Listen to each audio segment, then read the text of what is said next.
kasih nih kepada eh, mungkin barangkali saudara saya juga, karena ada ikatan yang sangat kuat ya, ketemunya di medsos gitu, tapi berusaha ingin ketemu, dan alhamdulillah mungkin sekaligus juga orang pertama dari luar kota ya, karena dari Bandar Lampung yang mengunjungi workshop sejarah geger Cilegon ini. Mudah-mudahan kedepannya workshop ini bisa memberikan pencerahan tentang sejarah. Dan saya perkenalkan saja, dan saya juga pengen mendalami apa maksud kedatangannya, apa kenapa bisa sampai di tempat ini gitu. Dan kebetulan lagi pertemuan ini dihadiri oleh media, bahkan termasuk Ketua Yayasan Ki Wasid ketemu di sini dengan tidak ada yang direncanakan satupun.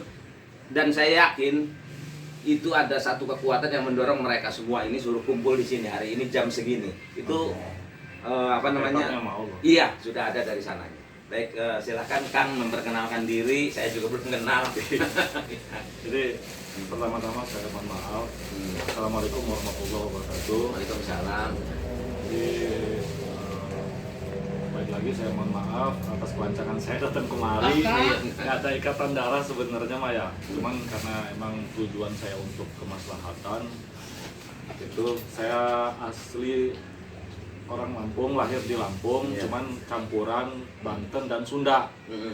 Kalau bapak asli Tasik, bapak asli Tasik di Kampung Taraju, Singaparna. Nah kalau ibu itu blasteran antara Lampung, nenek sama kakek asli orang Banten. Itu kenapa saya bisa kesini ini sebenarnya ada cerita berawal dari saya pindah ke daerah Gunung Langgar. Nah, kira-kira setahun setengah. Situ kan masyarakat sudah pada tahu semua tuh, di Gunung Langgar itu kan ada makam keramat, makam keramat wali. Jadi saya telusurin, saya cari sumber dari beberapa warga, saya tanya, mereka nggak tahu namanya. Cuman taunya itu makam para wali dan petilasan, dan juga sebagian masyarakat di situ ada yang pernah ditunjukkan. Pernah di ke atas dilihat itu masjid megah. Artinya terdahatnya gitu ya. Di bawah alam sadar dia emang masjid megah. Gitu. Cuman auranya positif. Itu. Jadi seling beberapa bulan itu tiba-tiba saya melihat video. Video yang namanya video-video hal-hal begituan gitu kan. Jadi saya analisa. Jadi saya analisa sendiri. Emang nggak disebutkan nama langsung, enggak. Karena kalau emang asli itu nggak bakal nyebutin nama. Kalau emang asli, kalau yang bangsa-bangsa jin untuk menggeser itu emang dia nyebutin nama si A, si B, si Fulan, Fulan dengan ini enggak. Jadi seolah-olah di situ ada daya tarik untuk membukanya. Misteri. Ada dirahasiakan untuk membuka misteri. Jadi saya carilah. Pas kebetulan saya ada grup dari Sultan Maulana Mansuruddin Cikadua. Kira-kira ada enggak? Karena kan dari keterangan video itu Syekh Sultan Abdul. Nah, berawal dari situ. Syekh Sultan Abdul, tapi Abdulnya itu nggak tahu. Ke grup makam-makam itu. Tapi aslinya nggak tahu. Abdulnya kan banyak. Ada Abdul Aziz, ada Abdul. Betul. Fulan. Nah itu banyak. Dari situlah. Dan narasumber tanya, apa benar di atas itu makam atau petilasan? Bener-bener makam yang jasadnya dikubur di situ atau petilasan? Kalau petilasan kan makom ya kan, nggak ada jasadnya kan? Jasadnya betul ya, hanya tempatnya aja. Nah pas kebetulan si mediator tuh ngejawab itu bener makam. Nah, pas ditanya lagi sama supernatural dan mediator, boleh tahu nggak namanya? Nggak boleh tahu. Nah itu saya. Jadi penasarannya ini kalau bukan asli darah yang ada keturunan nggak bakal dikasih tahu. Nah, maksud saya begitu. Jadi saya kira-kira seminggu dari video itu orang 7 saya pemuda-pemuda Gunung Langgar itu untuk memastikan malam ya, kepastian siang memastikan bener nggak nih kata mediator gitu kan. Nah kan kita kan nggak terlalu percaya bangsa-bangsa begituan kan, cuman kan kita ambil positifnya, buang negatifnya. Saya cari ke atas, alhamdulillah ketemu. Makam itu ketemu. Sebelumnya belum pernah ke sana kakaknya? Belum pernah, karena saya posisi itu baru pindah sebenarnya. Baru pindah setahun setengah, tiba-tiba saya diangkat jadi takmir masjid. Oh, di situnya. Di kampung apa? Di kampung Gunung Langgar itu. Gunung Langgar. Iya. Itu kan semua ya. hakikatnya karena Allah. Di sini juga hakikatnya karena Allah. Tarik asbabnya ya leluhur-leluhur kita. Iya, betul. Jadi di situ ada makam 1 biji di depan posisinya, dan yang 3 di belakang. Seolah-olah yang depan ini imam. Iya. Ini 3. Itu kan sempat saya rekam. Ya mereka Itu bentuknya jelas ya, posisi makamnya, artinya bisa terlihat bahwa itu tuh memang posisi 1 di depan, 2 di belakang. 3. Iya, 3 di belakang. Iya, bener. Terlihat jelas betul. Terlihat jelas. Paling itu. di batu nisannya hanya tanda Kelilingin aja. batu. Keliling batu aja, Iya, ada batu nisan kan, paling ada batu di depan. Iya, saya pikir juga itu kan sebelumnya saya tanya. Oh, belum saya tanya nama ke grup Kiai Mansur. Iya. Karena di tetangga situ tuh ada yang nanya, bilangnya Abdul Aziz. Nah, saya pikir kan Abdul Aziz nih. Saya belum kepikiran itu Sultan ataupun Syekh Abdul Karim, bukan, belum. Udah selesai dari situ, udah ketemu makam, alhamdulillah, gitu kan. Jadi diundang riungan lah saya itu ceritanya. Ini mah kehendak Allah semua. Iya betul. Jadi kan saya berkirim doa karena kita tinggal di Gunung Langgar. Saya berkirim Fatihah yang ada di situ, keramat-keramat yang di situ, yang ahli-ahli goib di situ. Nah, saya baca silsilah. Saya nyebut nama Syekh Abdul Aziz. Dan tiba-tiba Allah alam ini mah ya, secara logika sih mati lampu mah human orang kan, error kan. Iya. Tapi kan bicara batin. Bicara batin beda. Ada Pas suasana. saya menyebutin nama Syekh Abdul Aziz, mati. Mati. Di situ saya tanda tanya. Besoknya saya tanda tanya. Nah, saya tanya sama grup Syekh Mansuruddin, ada nggak keturunan Sultan Cirebon, gitu kan, yang menjadi sultan atas nama Sultan Abdul. Dikasih tahu lah screenshot, dikirim ke grup, ada Sultan Abdul Karim. Itu Sultan ketiga, Sultan Abdul Karim. Saya bukalah profilnya. Cuman di sini yang saya tidak meyakinkan. Emang saya bangga. Siapa yang nggak bangga tempat kita dimakamin seorang raja, Raja Cirebon gitu kan. Itu saya belum ke Abdul Karim, belum ya, masih Raja Cirebon, masih Raja Cirebon dulu, Sultan Abdul Karim. Karena saya pas ngebaca Syekh Sultan Abdul Aziz mati lampu, saya nggak yakin di situ kan. Makanya saya penasaran, saya nanya, ada Sultan Abdul Karim, Sultan ketiga Cirebon. Cuman saya buka profilnya, di situ tuh nggak meyakinkan bahwasanya Sultan Abdul Karim ini hijrah dari Cirebon ke Mataram dan meninggal di Mataram, dimakamin di Mataram sesuai dengan makam-makam raja. Ada pusaranya tinggi gitu kan. Kiri kan ya. Itu langsung saya menghubungin di Facebook, itu kan ada Sultan Cirebon, abdi dalam Cirebon. Nah, saya tanyalah itu Sultan Abdul Karim. Saya kasihlah videonya gitu kan. Nggak ngerespon. Karena mereka berpikir secara ilmiah gitu kan. Secara ilmiah Sultan Abdul Karim ya dimakamin di Mataram, gitu kan. Keluarga juga udah pada tahu semua. Kok tiba-tiba orang jauh Lampung mengeklaim ini Sultan Abdul Karim yang kuburannya nggak terawat. Di situ. Di situ sempat saya vakum 10 bulan. Karena saya pikir nggak direspon gitu kan. Sudahlah gitu kan. Sudah, saya pikir bukan. Udah, diem gitu kan. Nah, itu kan udah masuk ke YouTube saya juga. YouTube, ke Facebook. Nah, kemungkinan ada kades, lurah, itu ngelihat video saya, bahwasanya di Gunung Langgar itu ada makam keramat.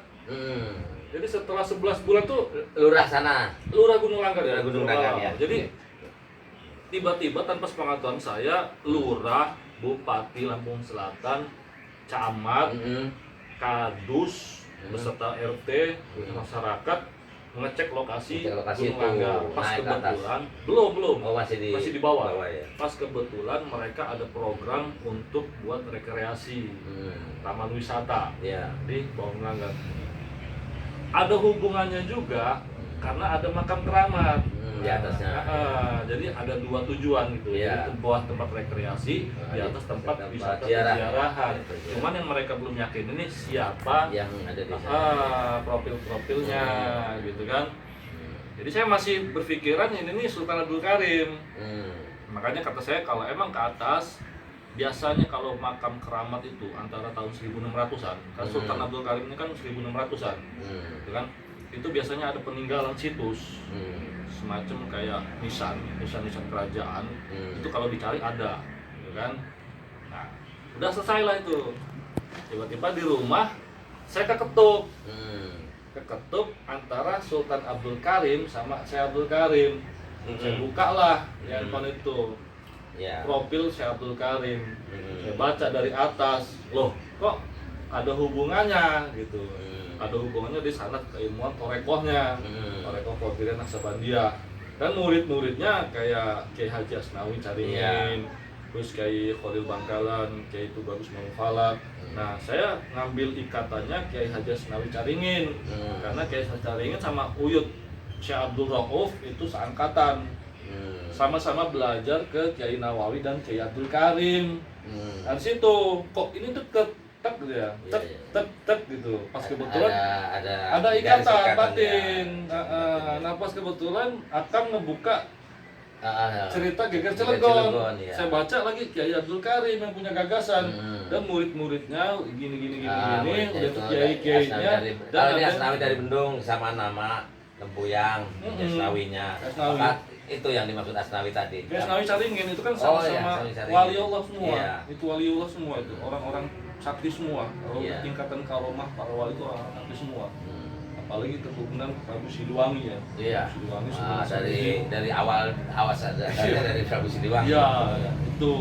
Jadi saya tuh tertarik ke situ, kayak ada ikatan. Kok kata saya ini kok connect gitu. Iya. Dibandingin yang pertama kali saya temuin Sultan Abdul Karim gitu. Rupanya itu mentah gitu. Malah lebih ininya ke Haji Kiai Haji Tubagus Abdul Karim. Abdul Karim ya. Makanya kenapa saya sampai sini? Yang pada tahun 1876 itu membuka pondok pesantren di Tanara ya. Itu murid-muridnya tadi tuh yang terkenal itu murid-muridnya biar dikira nggak ngarang ya. Nggak, kalau saya yakin percaya. Iya, artinya yang tadi disebutin itu murid-muridnya itu Haji Asnawi dari Bendung, Lempuyang ya, Haji Singadeli dari Kaloran, ini barangkali ada yang bisa masuk ke dalam ini ya pikirannya. Terus Haji Singadeli dari Kaloran, Haji Asnawi dari Bendung, Haji Abu Bakar dari Pontang, Haji Tubagus Ismail dari Gulacir, dan Haji Marjuki dari Tanara. Ini murid-murid pertamanya dulu di pondok pesantren itu. Jadi nama-nama itu dulu, yang kemudian mereka itulah yang keluar, gitu. Bahkan berkolaborasi, Haji Tubagus Ismail berkolaborasi sama Haji Wasid. Kemudian posisi Haji Marjuki saat itu sedang di Mekah, di Tanah Suci.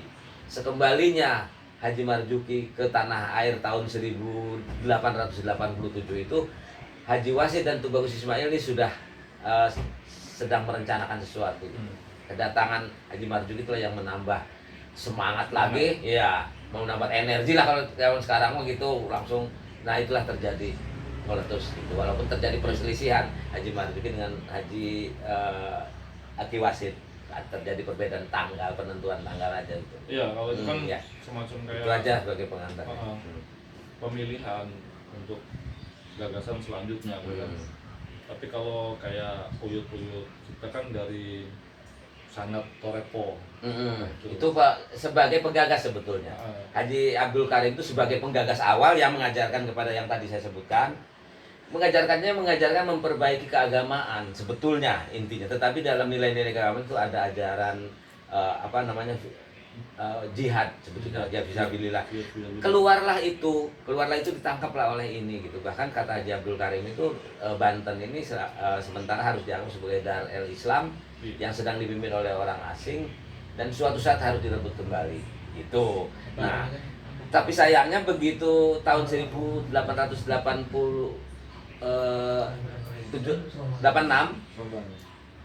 Khatib Sambas pemimpin tarekat utama. Tarekat utama kan di Mekah. Gurunya di Mekah. Memimpin tarekat itu kan seluruh dunia waktu itu, internasionalnya tarekat di Mekah. Nah, meninggal dan satu-satunya yang terpilih menjadi pengganti suksesi pemimpin namanya itu Haji Abdul Karim. Makanya Haji Abdul Karim tidak ikut berperang karena alasan itu. Nah, setelah itu, nah barangkali ada pikiran dicari makamnya di mana ya kan, yang waktu itu lewat Facebook ya, makamnya di mana itu memang harus dilakukan forensik penelitian, dikaitkan juga bisa saja naik ke atas Gunung Langgar tadi diadakan forensik. Apakah benar Haji Abdul Karim dimakamkan di sini? Itu kalau secara akal dan logika mah boleh jadi. Satu, kita juga kan nggak bisa ngeklaim. Nggak bisa ya. Karena kan menurut transkrip ininya kan, manuskripnya kan beliau ini kan di Mekah. Berangkat ke Mekah untuk meneruskan ajaran gurunya. Iya. Tapi kan tidak diketahui bahwasanya beliau ini wafat tahun berapa dan di mana. Betul. Di sini tidak ada, dan diperkuat dengan bahwa daftar nama-nama orang Banten yang meninggal di Tanah Suci itu tidak ada. Tidak ada Haji Abdul Karim itu. Berarti atas dasar itulah punya keyakinan bahwa pulang sebelum meninggal gitu, tetapi tidak ke Banten karena situasi di Banten masih dalam mencekam. Waktu itu juga orang-orang juga dibuangin, apalagi beliau ini yang sedang dicari. Ya. Dicari. Jadi tidak pulang ke Banten tapi pulang ke Lampung. Memang kalau logika, akal itu ketemu.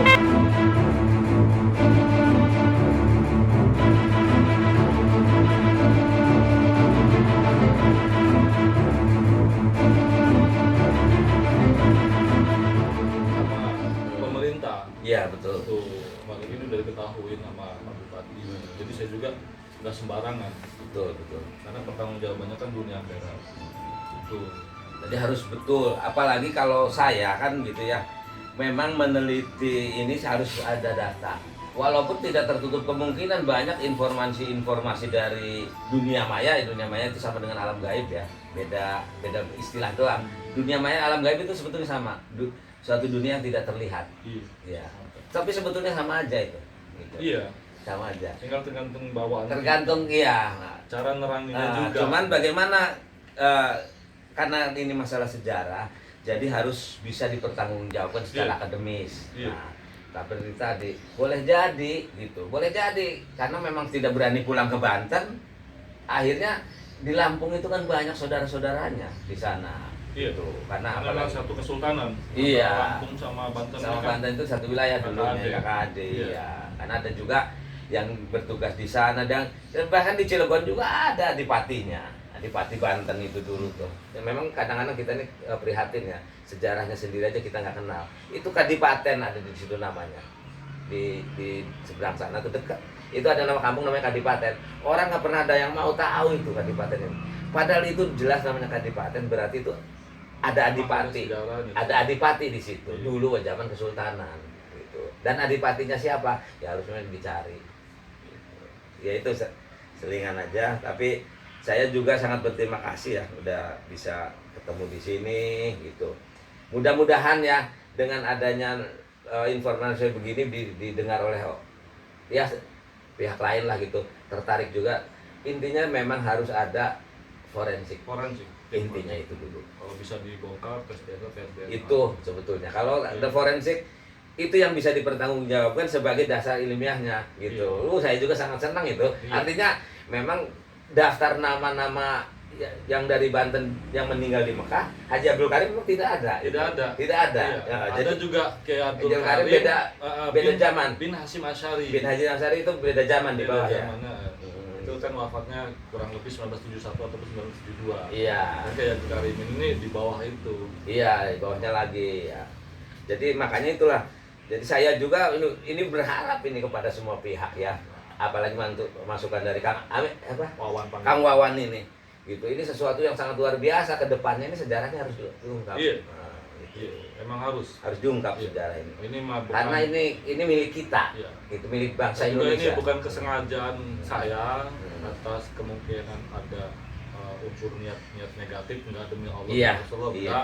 Ini murni dari batin saya, emang sudah kemungkinan diamanatkan, gitu kan, diamanatkan untuk ayo sama-sama ngebuka. Pas ngebuka kebetulan dari Akang Bambang juga ngebuka di Geger Cilegon. Iya. Rupanya ada kaitan. Ada kaitannya ya. Dan memang ini saya udah lama sebetulnya membuka Geger Cilegon ini sudah berat.